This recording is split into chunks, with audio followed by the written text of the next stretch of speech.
FOIA request dated April 25th, 2014. We asked for copies of all communications for December 14, 2012, from 6 a.m. through 6 p.m. between the Newtown Police Department and the Connecticut State Police Trooper 1 helicopter.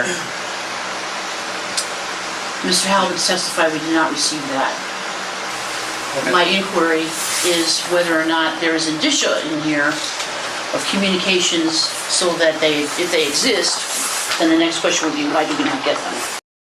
Well, it purports to be a detailed call for service report for December 14, 2012, and the town of Newtown, and it says 911 caller, 12 Dickinson Drive, and Chief Kehoe has indicated that the call type was unwanted person.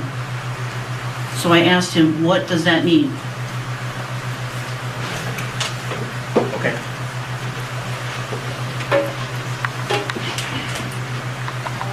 It's a generic term that we use from our CAD RMS system, which is a Coordinated Dispatch Records Management System, indicating that this person has not been invited to this particular location. Okay, thank you.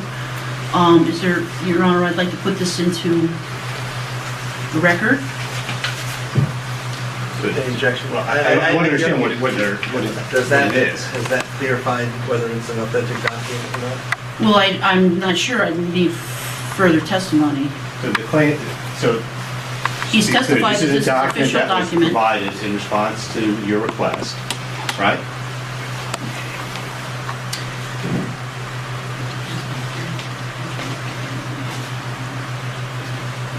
It's not a true document.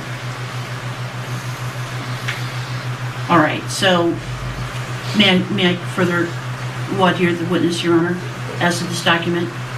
Yes. Okay. So, I'm directing your attention to this 911 caller from 12 Dickinson Drive. What was the priority of this particular call?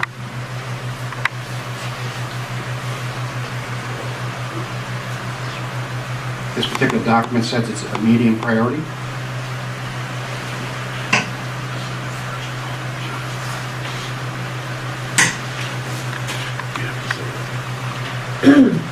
Chief Kehoe, to your best understanding of this series of events and the calls that came into your station, isn't it true that the first caller on this day regarding the 12 Dickinson Drive incident at Sandy Hook in the town of Newtown was that there was a report of shots fired? Objection. Let's stick to the relevance of the document at hand.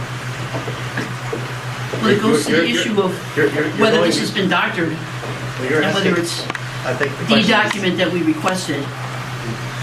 You you're asking questions whether this is a relevant document. Now you're saying that there's a change to the document. We don't know. Well, let's stay focused on the request for the document. I think the hearing officer is trying to suggest, how does your question get to that point? I believe that a document which would have been the detailed call for service report concerning this particular incident would have been a high priority call type involving shots fired. The document we have been given through our FOIA requests indicates that it was a medium priority and that it was for an unwanted person. It calls into question whether or not we have in fact received the documents that we duly requested through the FOIA request process, which is upon appeal and directly at issue in this hearing. I think we're starting to get to the real heart of this matter, which is that this isn't really about the documents. It's about a belief that the events on I'm going to object to that testimony by Attorney Frank. This is about the FOIA requests. The motivations behind Mr. Halbig is that he is a concerned citizen, and a brave one at that, and that he is, he has, like any citizen of this country, has an opportunity through the Connecticut FOIA laws to request public, non-privileged, non-exempt documents. And they've been provided. We don't know that. You have the document. You just don't believe it. If you want to continue with the document. It's at odds with the facts as we know them.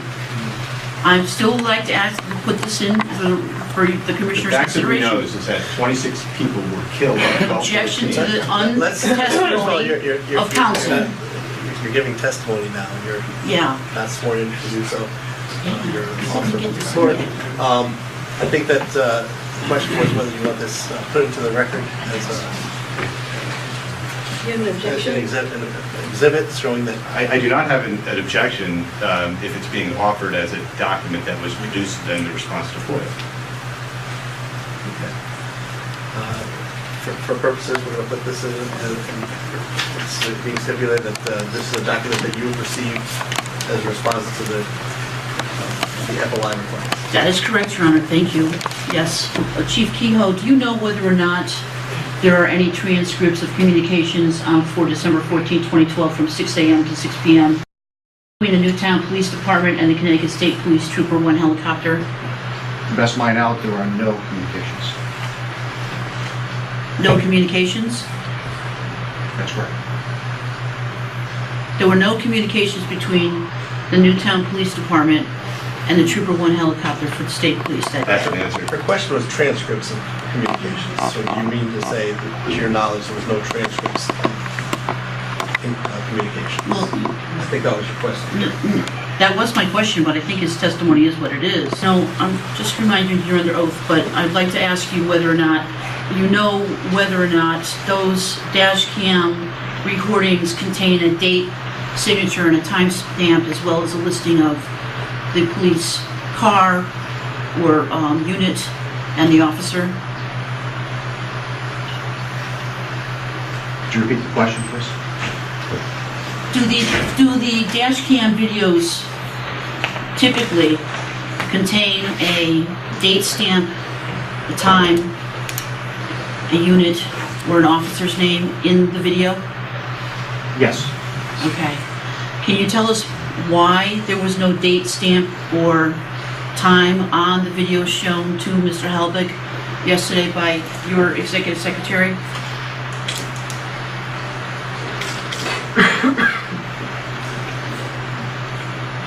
What you reviewed yesterday was a copy. The best we could do to copy our in-car camera system to a medium that could be viewed by you, and that was our best attempt to copy it. So if the originals had date and time stamps on them, how did those date and time stamps fall off of the copies which were given to us for viewing yesterday? I'm not sure they did. Did you review the... They're embedded in that copy of the video reviewed yesterday. And how do you know that? Because I viewed them. And did you actually see them appear on the screen, Yes. superimposed on the video? Yes. Okay, so you did review them prior to allowing us to view them yesterday? Yes. And it's your testimony that there were date and time stamps on them at the time that you reviewed them? Yes. Are you aware of any emails that may have come from school principal Dawn Hochsprung or her assistant school principal for the period of May 1st, 2012 through December 13th, 2012 to the facilities department? Yes. And have you reviewed those emails? I don't quite understand the question. Have you looked at them? Have you read them? Of course. Okay, so they exist. I'm not sure. Well, I'm afraid I can't help you with that. If you received them and you read them, then they I must would think that exist. they must exist, yes. And did you conduct such an inspection in 2012, by August 1st of 2012? Yes. And did you conduct such an inspection of the Sandy Hook Elementary School? Yes. And what were your findings? Objection. What does this have to do with documents? Well, we have never received those inspection reports, although they are the subject of this appeal.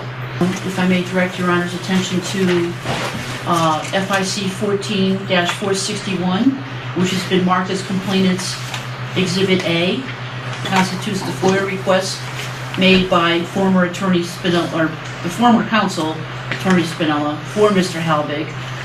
Subparagraph 5 requests Newtown Sandy Hook Elementary School hazardous substance reports, copies of triannual asbestos inspection reports, copies of any reports showing lead paint. It also requests, And the town responded to those. we did not receive those reports.